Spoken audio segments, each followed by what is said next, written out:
कैसे बनेगा, मेरे खाते में कैसे आएगा। पहला वर्ड उनका वही होता है कि आपको वो पैसा दे देते हैं, आप अपना पैसा जब लगाते हैं तो वो पैसा लगाने के बाद वो टोकन और कॉइन बन गया, लेकिन वापस कैसे आएगा भाई, ये तो सबसे बड़ा चीज होता है ना।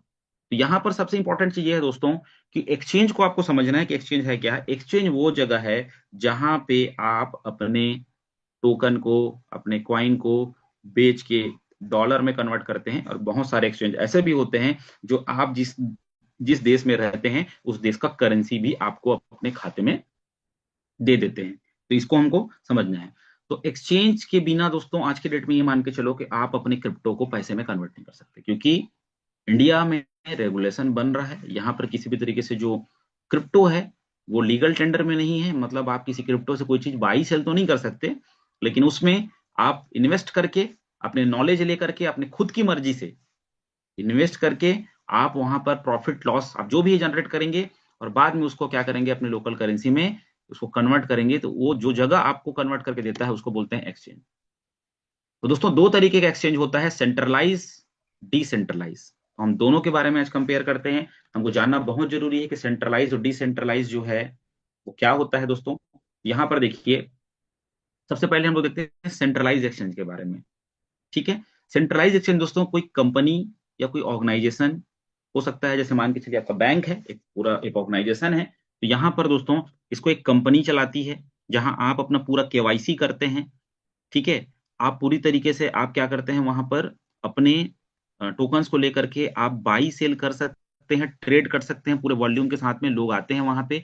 एक तरीके का मार्केट समझ लो आप, सब्जी मार्केट होता है ना आपका, ये मार्केट होता है जहां पे कई लोग आते हैं और वही चीजों को खरीदने आते हैं, वही चीजों को बेचने आते हैं जो आप जो है खरीदने और बेचने गए हैं। तो वो जगह होता है एक्सचेंज। तो दोस्तों सीधी सी बात है कि जितने भी सेंट्रलाइज एक्सचेंज है वहां पर प्रॉपर केवाईसी होगी। जैसे बाइनेंस है, वजीरेक्स है, कुकॉइन है, बहुत सारे आपका कॉइन स्विच कुबेर है इंडिया में, जहां पर प्रॉपर केवाईसी होगी। ज्यादातर करके सेंट्रलाइजेशन क्या करता है, फंड को होल्ड करके रखते हैं, अपना आपका फंड को वो होल्ड करके रखेंगे। एक तरीके से कस्टोडियन वॉलेट बना के देते हैं वो, यानी अधिकार जो है उसके क्षेत्र में होता है। ठीक है। इस पे एक दो माइनस पॉइंट ये बोल सकते हैं कि गवर्नमेंट का जो रूल्स रेगुलेशन है वो भारी पड़ सकता है, अगर किसी कंट्री में है तो रूल्स रेगुलेशन भारी पड़ सकता है। जैसे बाइनेंस थोड़े दिनों पहले, आज से लगभग एक साल पहले, उसको इंडिया में बैन कर दिया गया था, यानी प्ले स्टोर से डीलिस्टेड कर दिया गया था, खाली वेब लिंक पे चल रहा था। फिर उसका जो भी रूल्स रेगुलेशन था उसके हिसाब से उसको फिर से मौका दिया। हैक होने का डर होता है सेंट्रलाइज में बहुत सारे, जैसे कि वजीरेक्स का जो केस गया था चेन्नई हाई कोर्ट में, जहां पर उसके फंड गायब हो गए थे इथेरियम के एक यूजर के। दोस्तों पूरी तरीके से इस टाइप की चीजें हैं जो एक पूरे तरीके से कंपनी उसको क्या करती है, कंट्रोल करती है। लेकिन बाइनेंस के बारे में बोलना चाहूंगा, बाइनेंस एक ऐसा एक्सचेंज है जो ट्रस्ट का दूसरा नाम है। ठीक है, ट्रस्ट पहला नाम है, दूसरा नाम बाइनेंस है।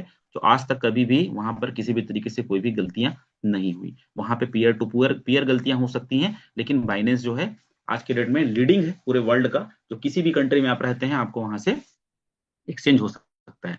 दोस्तों डेक्स के बारे में हम बात करेंगे, डिसेंट्रलाइज एक्सचेंज के बारे में, जहां पर पूरी तरीके से ब्लॉकचेन पे चलता है ये। लिक्विडिटी प्रोवाइडर होता है जहां पर आप विद इन सेकंड स्वैप कर सकते हैं अपने फंड को, जो भी आपका जो जिस प्रोजेक्ट पे आप काम कर रहे हैं। ठीक है। सबसे इंपॉर्टेंट चीज दोस्तों, कोई भी डिसेंट्रलाइज एक्सचेंज बिना डिसेंट्रलाइज ऐप के बिना नहीं चल सकता, आपको कनेक्ट करना ही पड़ेगा। जैसे हमारे एलजीएस में देखिए, ऑलरेडी हमारे इंटरफेस में डिसेंट्रलाइज जो हमारा यूनिस्वैप है, ऑलरेडी वहां पर क्विक स्वैप है, पैनकेक स्वैप है, इस तरीके के जो एक्सचेंज होते हैं, सूजी स्वैप है। आप लिस्टिंग निकाल के देख लीजिएगा। आप जब अपने टोकन पॉकेट को ओपन करते हैं, जहां पर आप इंटर करते हैं, जहां पे वेब लिंक उसके पहले ही उनके अलग अलग इंटरफेस बना के दे दिए गए हैं। चाहे वहां से आप कनेक्ट हो जाओ, चाहे आप डायरेक्ट हमारा जो सिस्टम है ओरिजिन डेफी डॉट आई ओ, वहां पर हमको पर्टिकुलर बना के दिया गया है। जो बाई सेल का जो ऑप्शन है वहां जाके देखेंगे तो वहां लिखाता है नीचे में कि this transaction is by Uniswap. ठीक है, क्विक स्वैप सॉरी। तो इस तरीके से जो डिसेंट्रलाइज एक्सचेंज है वहां पर गलतियां नहीं होती, क्योंकि वो ऑटोमेशन पे चलता है, एक पूरी तरीके से सेफ एंड सिक्योर होता है, आपके कंट्रोल पे होता है पूरी तरीके से। यहाँ पे फीस जरूर लगते हैं, विदाउट फीस, बिना ट्रांजेक्शन फीस तो आपको कुछ होगा नहीं। लेकिन सेंट्रलाइज एक्सचेंज और डिसेंट्रलाइजेशन में यही है कि मैक्सिमम जो डिसेंट्रलाइज कॉन्सेप्ट होते हैं वो डिसेंट्रलाइज एक्सचेंज पे ही लिस्टेड होते हैं, और वही ट्रस्ट होता है। स्कैम होने का नहीं के बराबर चांस होता है उस पर। तो हमको ये जानना चाहिए और प्राउडली हमको ये चीज को समझना चाहिए दोस्तों कि हमारा जो प्रोजेक्ट है वो क्विक स्वैप डिसेंट्रलाइज एक्सचेंज पे लिस्टेड है। आने वाले समय में और भी एक्सचेंजेस पे वो आ सकते हैं, लेकिन हमको इसके अंतर को समझना पड़ेगा कि विद इन अ सेकंड आप जो है दोस्तों वहां पर अपने फंड को स्वैप कर सकते हैं, ट्रेड कर सकते हैं। तो आई होप ये चीजें आपको समझ में आई होंगी। दोस्तों आगे हम देखते हैं स्मार्ट कॉन्ट्रैक्ट के बारे में। मैं ऐसे ऐसे टॉपिक को लिया हूं जिसको जानना बहुत जरूरी है, आपको इसके बारे में समझना बहुत जरूरी है। अगर पूरे स्टडी आप करेंगे